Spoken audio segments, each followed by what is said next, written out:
Dylan, who's not here right now. Can I go after Dylan? He'll be back. Where did he go? Yeah. Allison, can I go after Dylan? Yeah. Do you want to go before Dylan? No. Hey, it's got to be Logan and then Dylan. Okay, so.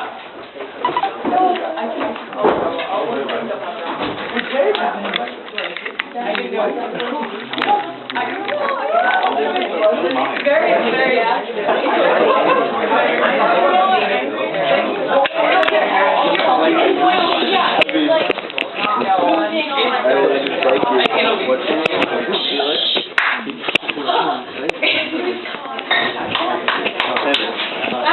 Allison, no. I'm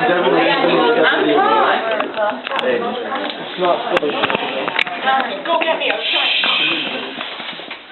A dandelion grows between the cracks in the sidewalk. It's a bright, perky yellow, obscene compared to the growing drear in the surrounding air. The damp weights down the atmosphere, shutting the beaks of birds, numbing the minds of the man who mows his lawn, the jogger, the man who walks his daughters to school. The little girl runs, oblivious, her feet pounding echoes into the cement.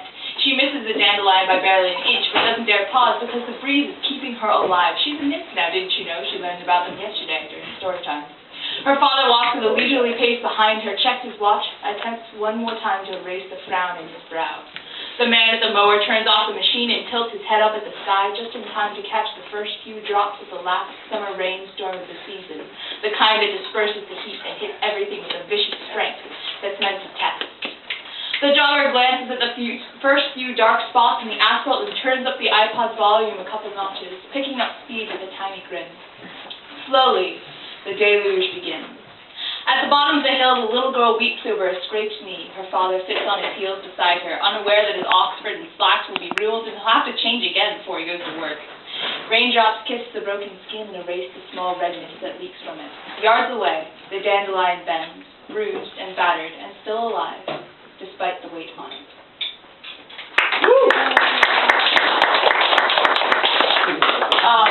Logan, and then Dylan.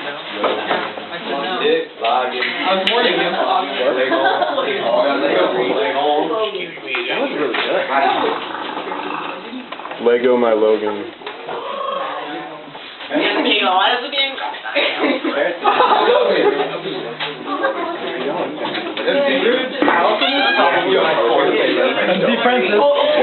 Check the link.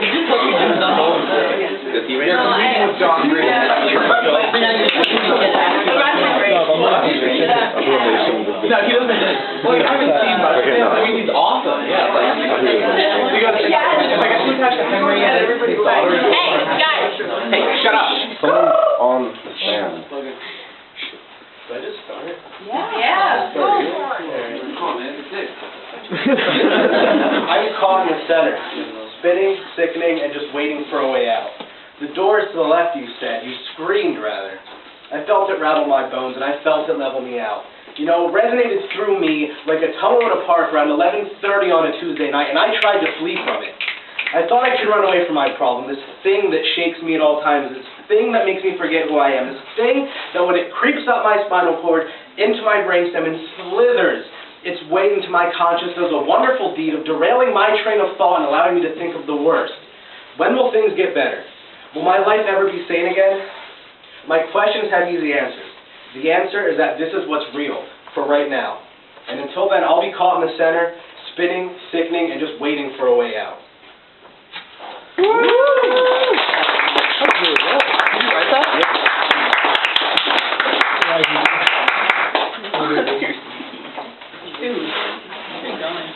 Dylan's up. And then Deanna. Yo, Logan, you dumb bitch. What do you say that? That's dumb gay. That's so funny. Hi, Allison.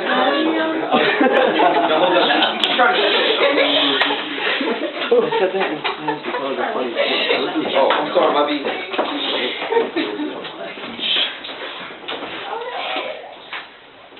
This doesn't really have a title, but it's April 11th, I guess, because that's when I wrote it.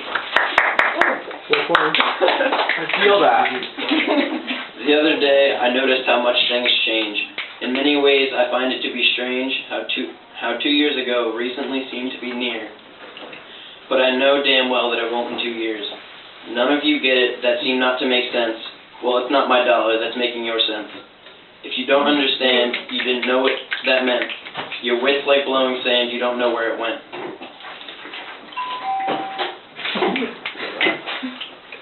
But it's okay, you weren't meant to understand. My inside jokes keep my poems from bland. I'll be honest, it's a little hard to read this because my writing is sloppy and my good weed seed was. Back to the point I was trying to make. Life is too short to ask, so just take. Don't be afraid when your life's not the same. For good or for bad, there's no one to blame. As of now, we rely a lot on our friends, but only a few will be there to the end. As we quickly grow up, we move around. Chances are we'll end up in a much different town. As life goes on, go with the flow. We'll all end up with different people we know. Don't be afraid when it's change that you sense. Just like my poems, life makes no sense.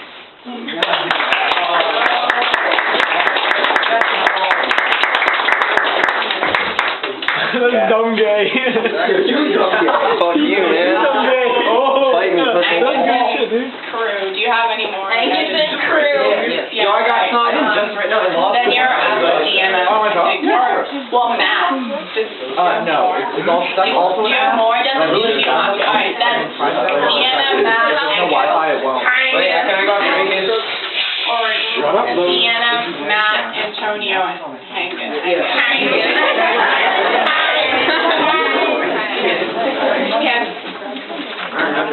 I'm sorry for everybody who was here. Well, not here, but at the last poetry reading, I already read this. A little Miss Hirschlag back there asked me to read something good of mine, and I think this is pretty good. It's called A Smile. I cried, I tossed, and turned in my sleep. I woke up, and then I continued to scream. I looked around and started to cry. What can I do to make time go by? Smile, I said, but my smile was blinded. I sat for a while and waited to find it. I can't find what was once my smile, but I found something more after quite a while. A few mere smirks at some little things here. A few more laughs at some things I hold dear. So I hate this waiting, I said to myself, but I'm never going to feel what I once felt. So feel something new, I repeatedly said, and never again be in over your head. What a good joke, Dee, I laughed and I said. Just give it up, you're still in your bed. Sleeping your life slowly away, but what can you do but wait here and stay? Forever and always, me and I'll dream forever and time suddenly flies. All just a dream, soon you'll wake up and smile. As soon as you see, a smile you've never seen on your face, so unknown like the wonders of space, beautiful and new, and then you'll see the dream was all a reality. Live in your dream, get lost in that joy, hide behind smiles and be somewhat coy. Act like a dream and do something deep, realize reality, then go back to sleep. All every day, wash, rinse, and repeat.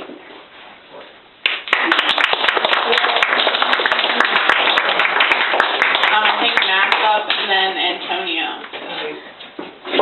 That's real chill. Jesus Christ, Matt, come on. Wow, way to go, Matt. And then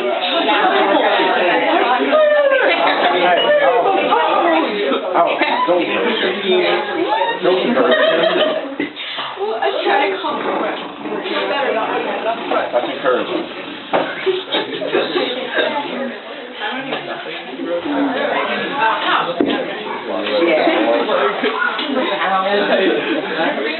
Stop fucking me.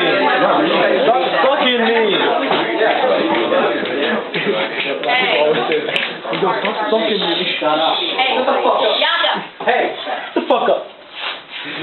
Sorry. Are you serious? So, remember last Wednesday when it was really rainy? Yeah. Yeah, this was about that day. It's a Wednesday. It feels like a Friday. Right now I'm standing with an old friend by a church door to keep dry from the rain.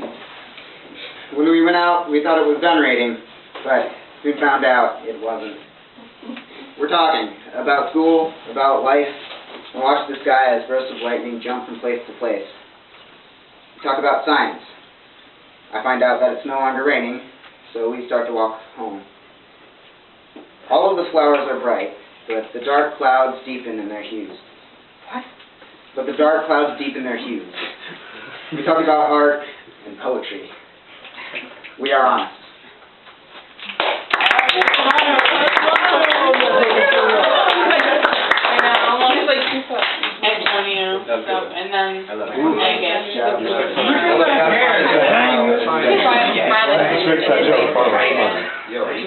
I don't know where you are. Are you I'll just get my car out. Red light. I'll do this. I don't want the light. Have a good rate, but not 21.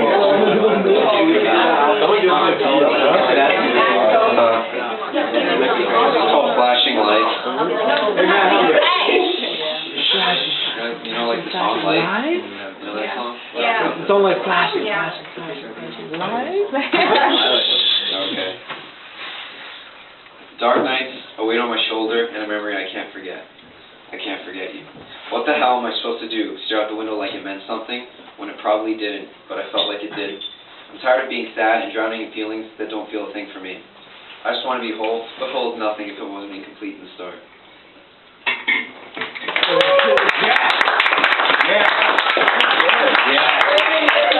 Angus, and then round 4. Hey. Round 4. Ding, ding, ding. What? Alright, the silence is menacing, definite, an abrupt barrier in which no one benefits. And I would still feel drowsy with a shot of adrenaline. I fit right between the cracks like a fine grain of sediment. Though I'll admit, this void is quite soothing, but the frown on my face is not an illusion. I'm always tired, I'm always nervous. Yo.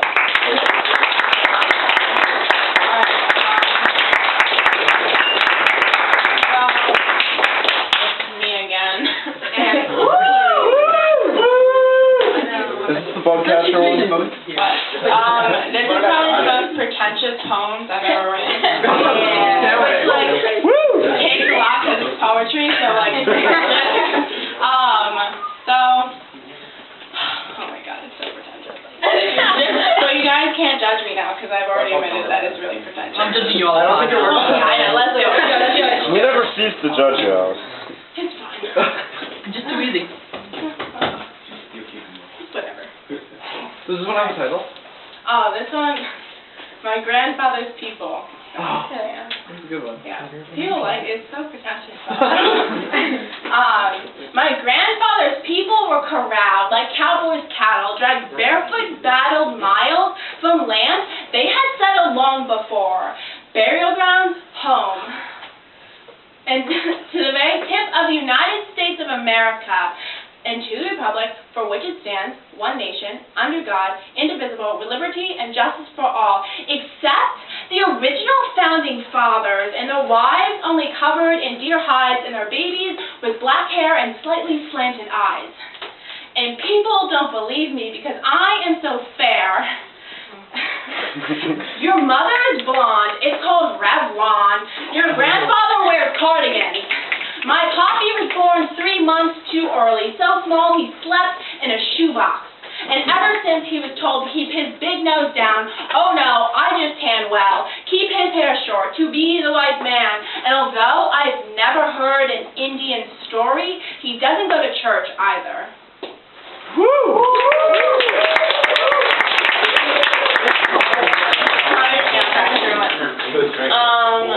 Clarissa and then Mal, so.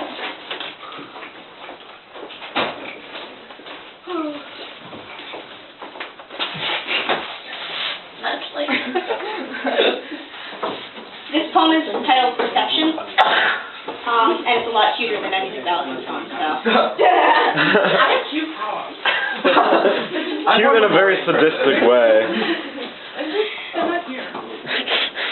I used to think the school bus seats were real leather, tan blue, dramatized by the big kids at the high school. I was sure the shiny doorknobs were gold, and I figured one day I'd live in a castle like the ones they put in fish bowls. We were best friends because we both lived by the park, but we hated those boys at the back of the bus who made fun of us that one time while we were playing tic-tac-toe on the fog-painted windows. Wow, that was really good.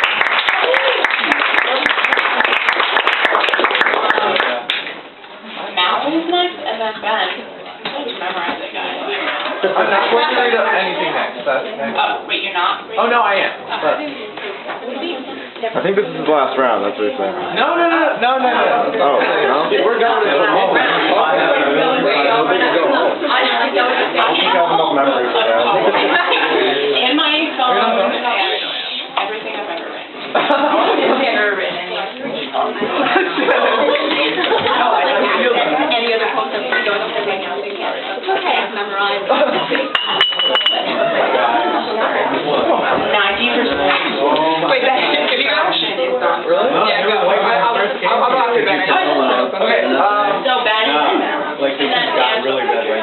they been? Hey guys, Hey. quick little preface to I'm going to do now. So I hope you guys aren't against this, but this is like an open mic night, right? So I can like do whatever. Okay, so a little introduction. Has anyone here ever heard of the Moth? The mob? Oh right, because I just told you. Yeah. So the Moth is a non-profit organization that meets every month in New York City, and they promote the art of storytelling. And what they do is every month they have a theme, and people get up there for 10 minutes. They can go. What?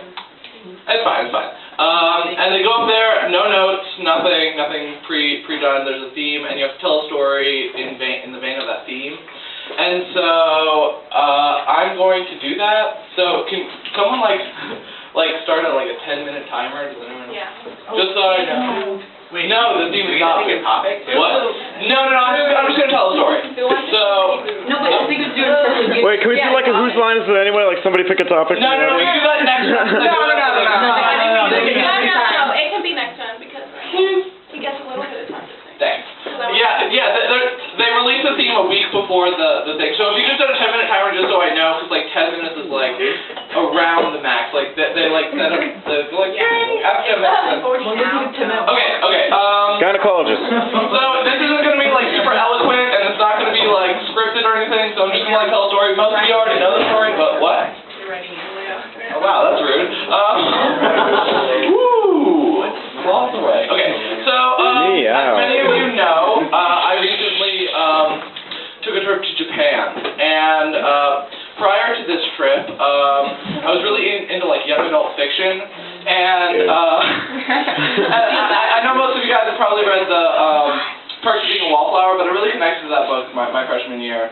And all throughout high school, I was really looking for that, like, infinite moment, that quote-unquote, like, I didn't know what it was, and I didn't know when I would experience it, but I knew that's what I was striving to experience in my high school career. And after 11th grade, I had not had that kind of moment. I'm not a crazy kid, I don't do crazy things, but crazy things always seem to happen to me. But I was able to go to Japan the summer of my 11th grade year. I was supposed to go 10th grade year, but then earthquake happened, and my mom was like, I want children, and I don't want you to get, like, radiation, and, you know. So I ended up going my 11th grade year, and I didn't really know what to expect. We had the itinerary, but it was very vague, and I experienced culture shock twice on this trip. The first time I experienced culture shock was we just got back out of the airport, and we got out of the airport, and I was really, really miserable. It was a long flight, 27 hours long. It was awful, and it was night, we were late, we missed dinner, and we're going to this hotel, and I just wanted to be back home. That's all I wanted. And I'd been looking forward to this trip for like 5 years, and all I wanted on that first night was to be back home, and I really had to go to the bathroom because I don't use public bathrooms, and I sure as heck don't use bathrooms on a plane, so I was holding in my number one, and so I get there, and I'm like, Sensei, I'm really miserable, can I please just go to the bathroom? And she's like, okay, fine. She did not warn me that when I walk into the bathroom, okay, and here I am, very tired. And I walk into the bathroom, open the door, and I kid you not, a light goes on the toilet, it welcomes me, and the toilet opens up. And then a motherboard, like a circuit board, comes across. And I'm like, I am not ready for this. So I'm like, okay, can't do this. So I go back up to my room, and my roommate was Fred Barr, you might know him. So I held in my pee that night until I could find an American-style bathroom. And so every hotel we would stay at had this huge toilet with this board on the side with all these buttons, and all of it in Japanese, and I could translate the word shower and the word bidet. So I was like, not gonna happen. The best day of the trip came exactly at the midpoint of the trip, 1 week in.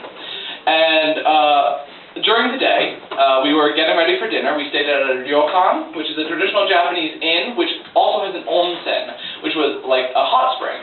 And so I had a very when in Rome mentality when I was in Japan. I put things in my mouth that you would not believe. No, I'm not talking about that.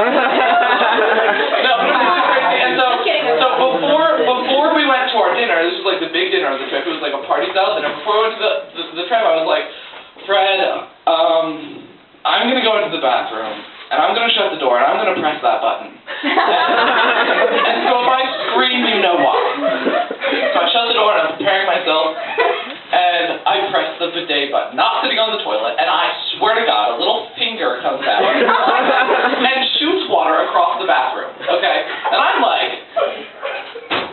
this a joke? And so quickly I go and I'm like, Fred, you need to get in here. We need to press the shower button together. And so across the hotel room, my luggage, because we were getting ready, and so I'm like, Fred. So we're both standing back and we press this shower button. And this machine comes under from the toilet bowl and rockets water from the toilet bowl across the hotel room. It drenches my luggage, okay? 5, 6 feet.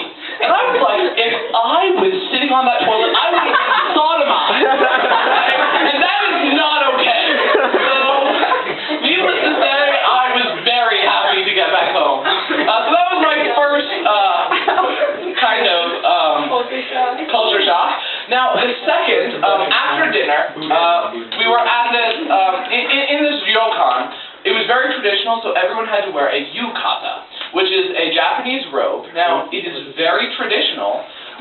Everyone had the same robe, everyone in the entire hotel, and you're not allowed, it has to be put on the exact same way. If you have, the left side has to be over the right side. If the right side is over the left side, you're going to die. It's the culture of, if you step on this foot, you're going to die. If you trip on this hill, you're going to die. If you eat this egg, you're going to die. It's very like that. And you're not allowed to wear anything underneath. It is straight up naked. So after dinner, there was this communal bath.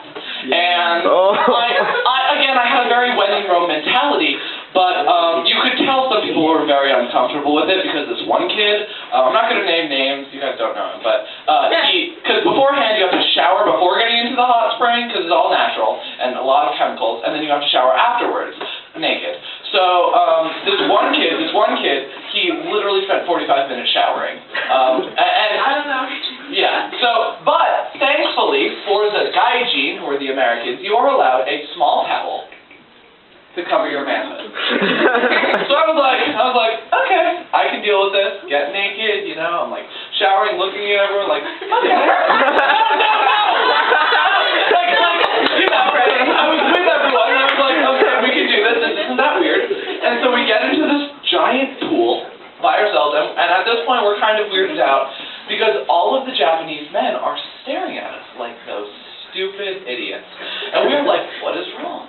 Now, the tradition, what you have to do, and I swear to God, you take the towel off of your manhood and place it on your head. So I'm like, what?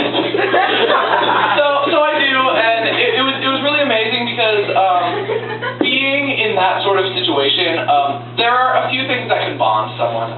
We were at this trip with people from Seattle, people all over the country, and I didn't know them.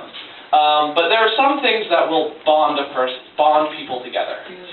One of them is being in a giant bath with them, completely naked. And another thing is a very strange occurrence. If something is so weird and so unbelievable, and you all witness it together, that really brings a sense of community. Now, going to Japan, I really was not expected to be changed as much as I was. So after we get out of this onsen, and after dinner, we realized there was a karaoke bar attached to the hotel. And so, being in Japan, we realized, hey, the one thing we have not done is karaoke. Why not? So me and about 4 friends, dressed in our yukata, walking to this karaoke bar, and it's very smoky, very dark, and there are 15 Japanese businessmen, clearly from the same hotel we were in because they were all wearing the yukata, sitting on this table screaming, okay? Woo! Yeah! Clearly drunk. Now, these are businessmen, so if you hear the word Japanese businessmen, the first thing you think of is very formal. These guys were drunk. So now, as you guys know, most of my friend base are female, so I walk in with these 4 other girls, and they immediately were like, American girls, okay. So we were really, it was really nice to know that they also had American songs. So what we would do is we would alternate American song, Japanese song, American song, Japanese song. And so the one time, the Japanese men were trying to, thanks. The Japanese men were really trying to like woo the females, and so the one guy gets up there, and he's like, you could tell he had something in mind. He was like looking at his friends, and we knew something was wrong. Now the owner of this karaoke bar was this little old Japanese woman, like the epitome of an old Japanese woman. Okay, the thing you think of in your head when you think of a Japanese woman, she was there. She was real. So this man was up there, okay, and he's singing this ballad, staring at us, like blowing kisses, and we're like, okay. And then we realized he was not wearing his belt. So in the middle of the song, okay, he rips off his yukata, bare naked, straight up. Now, I had already witnessed this because of the onsen, but the girls had not. So the old Japanese woman sees this, and she starts freaking out. She runs over to the people who were sitting on these couches, and she grabs his belt and gives it to his friend, and she was like, get up there and put the belt back on the guy. So the friend gets up, obliges, and instead of tying it around his belt, ties it around his eyes, and then takes his yukata off. So now on stage, we're two completely naked, one blindfolded Japanese drunk businessmen serenading us with a Japanese song that none of us knew. And we are sitting there like, is this real life? Is this happening? So, this continues, thank you. This continues all night. We're literally there for like 6 hours. And the big surprise came at the end of the night when Summer Smith and a Japanese man go both up there together, and the song "My Humps" comes on. and it was one of the most. This is gonna sound so weird, but it was one of the most amazing moments of my life. Listen, hear me out. No, I did not get naked. But Summer did not get naked. No. But they began singing, and we were singing "My Humps, my lovely lady love," and they were singing "My Humps, my lovely lady love," because they can't speak English, but they can read the katakana on top of the words. And we were singing thousands of miles from home. We were singing "My Humps," and the Japanese drunk businessmen were singing "My Humps" together in unison. And it was one of the most craziest experiences that I never expected to ever experience in my life. And it came at the end of the trip, the middle of the trip, the end of the night, and just that moment when like such humanity and how like I was really going into Japan. I really was expecting like this entirely different culture, and it really is. It is an entirely different culture. But in that one moment, we were the same. We were the same people living on this planet, just singing something so crazy. And I can now honestly say that I have had my infinite moment. Thank you.